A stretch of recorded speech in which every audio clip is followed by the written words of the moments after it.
ఎంతమంది పట్టించుకుంటున్నారు ప్రత్యేక హోదా గురించి?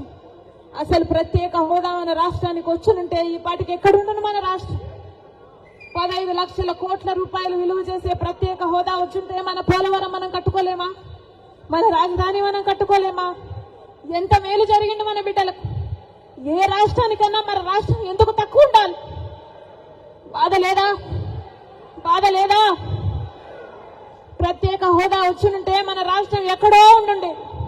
రాజశేఖర రెడ్డి గారు మన రాష్ట్రం గురించి, మన రాష్ట్ర ప్రజల గురించి ఎంత ఆలోచన చేశాడు.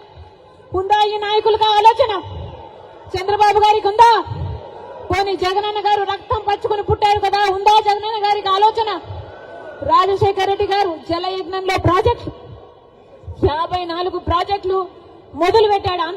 ఆంధ్ర రాష్ట్రంలో 12 ప్రాజెక్టులు పూర్తి చేస్తే 42 ప్రాజెక్టులు ఇంకా అలాగే ఉంటే ఏమన్నాడు జగనన్న గారు? నేను 6 నెలల్లో పూర్తి చేస్తానన్న జగనన్న గారు రాజశేఖర్ ఇదేనా మాట నిలబెట్టుకోవడం అంటే? మడమ తప్పకపోవడం అంటే? ఇచ్చిన మాటను మడత పెట్టారు కదా, మీరా రాజశేఖర రెడ్డి గారి వారసు? ఆలోచన చేయాలి. రాష్ట్ర ప్రజలందరూ కూడా ఆలోచన చేయాలి. ఈరోజు వ్యక్తిగత కారణాల కోసం రాజశేఖర రెడ్డి బిడ్డ ఆంధ్ర రాష్ట్ర రాజకీయాలలో అడుగు పెట్టలేదు.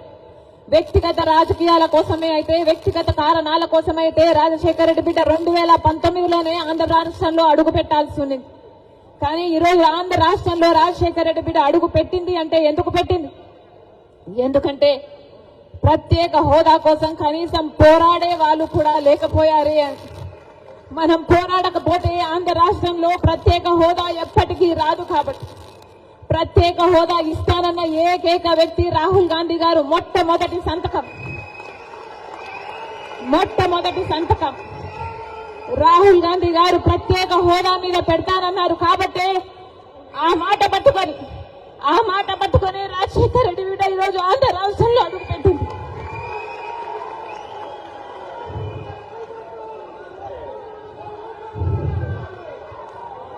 ప్రత్యేక హోదా లేకపోతే ఆంధ్ర రాష్ట్రానికి భవిష్యత్తే లేదు.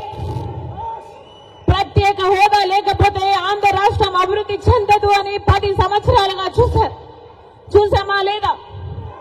మరి ప్రత్యేక హోదా మనకు లేకపోతే, ఆంధ్ర రాష్ట్రానికి జరగకపోతే మన బిడ్డలు ఎలా బతకాలి? ఆంధ్ర రాష్ట్రం